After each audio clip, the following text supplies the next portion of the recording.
Assalamualaikum warahmatullahi wabarakatuh. Perkenalkan, nama saya Khaironisa, NPM 2211000023. Saya dari kelas 1A. Di sini saya akan menjelaskan topik pembahasan tentang 5 perusahaan yang berhasil mengimplementasikan konsep manajemen dan 5 perusahaan yang gagal mengimplementasikan konsep manajemen. Lalu perusahaan yang melakukan planning, organizing, accounting, dan controlling. Oke, langsung saja kita bahas. Yang pertama, perusahaan yang berhasil mengimplementasikan konsep manajemen yang pertama ada Walt Disney. Walt Disney adalah perusahaan yang bergerak di bidang jasa hiburan, The Walt Disney Co. Perusahaan dengan jumlah karyawan lebih dari 195.000 orang ini dinilai memiliki sistem manajemen HR terbaik karena terus mengedepankan inovasi di tubuh manajemen dan memiliki budaya kerja yang kuat mengakar meski anak perusahaan kian banyak dan melebar. Lalu yang kedua ada Marriott International. Perusahaan dengan jumlah karyawan 226.500 orang ini juga masuk dalam daftar perusahaan dengan sistem manajemen HR terbaik. Tersebar hampir di seluruh dunia, produk jasa pelayanan dari Marriott International dinilai memiliki standar yang tinggi dan amat berkualitas. Pertama kali didirikan pada tahun 1927, Marriott sebagai solusi untuk tempat minum. Tak heran banyak yang menjadikan jaringan hotel internasional ini sebagai standar pelayanan hotel kelas bintang 5 dunia. Adapun strategi pengembangan Marriott ini, Marriott telah mencapai tahap kedewasaan, maka jalan utama yang bisa mereka tempuh untuk tetap hidup adalah dengan melakukan ekspansi ke negara-negara di luar negara yang telah mereka tempuh. Lalu yang ketiga ada Comcast Corp. Comcast Corp merupakan jaringan telekomunikasi dan broadcasting terbesar di dunia ini. Di dunia diketahui juga memiliki sistem HR terbaik, fasilitas dan budaya kerja yang transparan, serta disiplin tinggi adalah salah satu faktor penyebab perusahaan dengan jumlah karyawan sebanyak 159.000 orang ini menjadi tolak ukur perusahaan serupa di dunia. Lalu yang keempat ada Goldman Sachs. Mulai dari sistem perekrutan hingga budaya kerja serta pembenaran insentif yang besar dan sesuai dengan keahlian, jadi beberapa alasan mengapa perusahaan financial service yang berbasis di New York ini menjadi salah satu dari daftar perusahaan dengan sistem manajemen HR terbaik di dunia tahun 2017.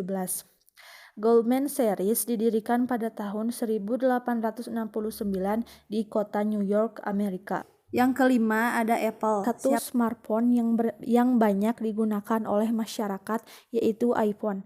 iPhone merupakan salah satu smartphone buatan perusahaan Apple. Apple Inc. didirikan pada tanggal 1 April 1976 dan diubah menjadi Apple Computer Inc. pada tanggal 3 Januari 1977. Apple didirikan oleh 3 anak muda yaitu Steve Jobs, Steve Wozniak, dan Ronald Wayne. Perusahaan yang bergerak di bidang teknologi ini berhasil meraih predikat tersebut karena dinilai memiliki budaya kerja, fasilitas kantor yang memadai, dan dukungan berbagai tunjangan. Juga jadi tujuan banyak lulusan baru atau profesional muda untuk berkarir. Perusahaan yang gagal dalam mengimplementasikan konsep manajemen. Yang pertama ada Nokia, satu perusahaan yang awalnya sangat sukses dan kemudian gagal. Nokia yang merupakan perusahaan yang didirikan di Finlandia ini adalah yang pertama menciptakan jaringan seluler di dunia. Pada akhir tahun 1990-an dan awal 2000-an, Nokia adalah pemimpin global dalam pangsa pasar ponsel. Dengan kedatangan internet, perusahaan seluler lainnya mulai memahami bagaimana soal data dan bukan cuma suara saja yang berguna untuk komunikasi di masa depan.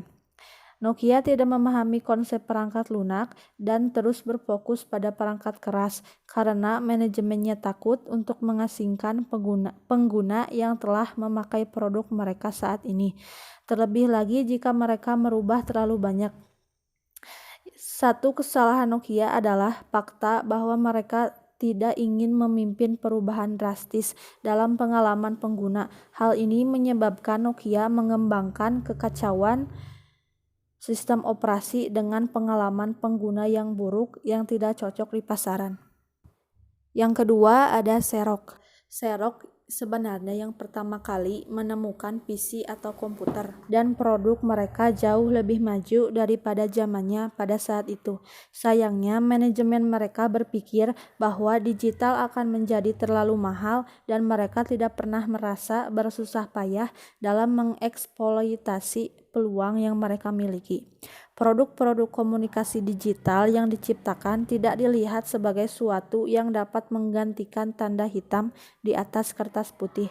Xerox gagal memahami bahwa mereka tidak dapat terus menghasilkan uang dengan teknologi yang sama. Terkadang teknologi juga bisa saja gagal. Yang ketiga ada Blockbuster. Mengapa Blockbuster menjadi perusahaan yang gagal juga? Perusahaan rental video yang mencapai puncaknya pada tahun 2004 ini telah selamat dari perubahan VHS ke DVD, tetapi gagal untuk berinovasi menjadi pasar yang memungkinkan, apalagi untuk streaming. Blockbuster menganggap toko fisik mereka cukup untuk menyenangkan pelanggan mereka karena mereka telah menjadi pemimpin pasar penyewaan film selama bertahun-tahun. Manajemennya tidak melihat mengapa mereka harus mengubah strategi mereka untuk pangsa pasarnya. Pada tahun 2010, Blockbuster mengalami kebangkrutan. Yang keempat ada Yahoo. Pada tahun 2005, Yahoo adalah salah satu layanan email utama di pasar periklanan online. Tetapi karena Yahoo meremehkan pentingnya pencarian, perusahaan memutuskan untuk lebih fokus menjadi perusahaan yang terbesar di dunia media. Keputusan untuk lebih fokus pada media berarti mereka mengabaikan tren konsumen dan kebutuhan untuk meningkatkan pengalaman pengguna. Yahoo kehilangan banyak peluang yang bisa menyelamatkan mereka. Sebagai contoh, pada tahun 2002, mereka hampir memiliki kesepakatan untuk membeli Google, tapi CEO Yahoo menolak untuk menyelesaikannya. Juga jika perusahaan mengambil beberapa resiko tambahan, mungkin kita semua akan menjadi pengguna Yahoo Inc. sekarang, bukannya googling. Segway adalah perusahaan skuter bermotor pribadi yang diciptakan dan dibawa ke pasar pada tahun 2001. Segway dirancang dengan tujuan menjadi pilihan transportasi yang canggih pada saat itu, tetapi berakhir dengan daftar penemuan yang gagal. Sebuah pilihan yang mudah digunakan untuk perjalanan yang lebih cepat dan lebih hemat bahan bakar. Namun Segway tidak menarik bagi masyarakat dan harganya sama persis dengan sepeda motor yang lebih baru. Meskipun produk itu sangat canggih, beberapa yang mampu membayar dengan harga $5.000 mengalami kesulitan menemukan kegunaan praktis dari skuter motor itu. Perusahaan-perusahaan yang melakukan planning, organizing, actuating, dan controlling. Bentuk penerapan contoh POAC dalam usaha KP. 1. Planning. Contoh POAC dalam jenis usaha apapun terletak pada sebuah planning atau tujuan. Pada poin pertama ini dibagi menjadi beberapa catatan sebagai berikut. Yang pertama, POAC dalam bisnis KP adalah menentukan lokasi, menentukan produk berkualitas, sistem pemasaran. Yang kedua, mengutamakan kualitas produk. Yang ketiga, memposisikan diri sebagai rumah. Dan yang terakhir, inovasi. Lalu yang selanjutnya ada organizing. Mulailah untuk menyusun organisasi yang baik dan memulai tugas masing-masing untuk dijalankan. Rincian yang bisa Anda tiru adalah sebagai berikut. Yang pertama yaitu pemilik kedai kopi. Fungsi dari sang pemilik adalah untuk mengatur semua kegiatan yang memiliki kaitan dengan kerjasama perusahaan lain. Selain itu, memiliki tugas bekerja sama dengan Dewan Komisaris dalam mengatur segala aktivitas organisasi. Yang kedua, Dewan Komisaris.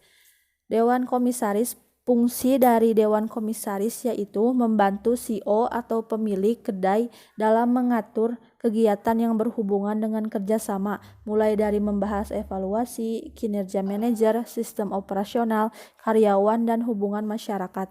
Yang ketiga ada manajer. Tugas dan tanggung jawab seorang manajer adalah membangun tim kerja yang solid. Manajer biasanya mengerjakan administrasi dan membuat laporan hingga menganalisis laporan tersebut. Setelah itu membahasnya dan memberikan solusi pada setiap permasalahan. Yang terakhir barista.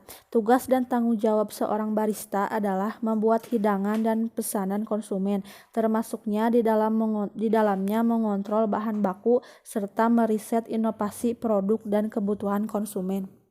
Yang ketiga, contoh POAC dalam usaha kafe Aktuanting.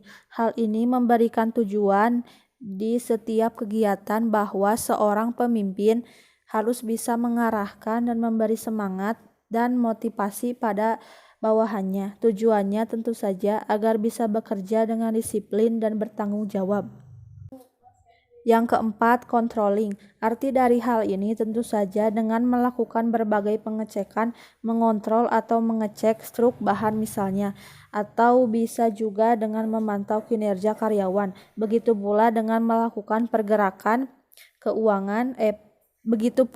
melakukan pengecekan keuangan secara teratur. Tujuannya agar keuangan tetap sehat dan terhindar dari segala kecurangan. Sekian presentasi dari saya, mohon maaf bila ada kata-kata yang salah karena saya juga masih dalam tahap pembelajaran. Wabillahi taufiq wal hidayah. Wassalamualaikum warahmatullahi wabarakatuh.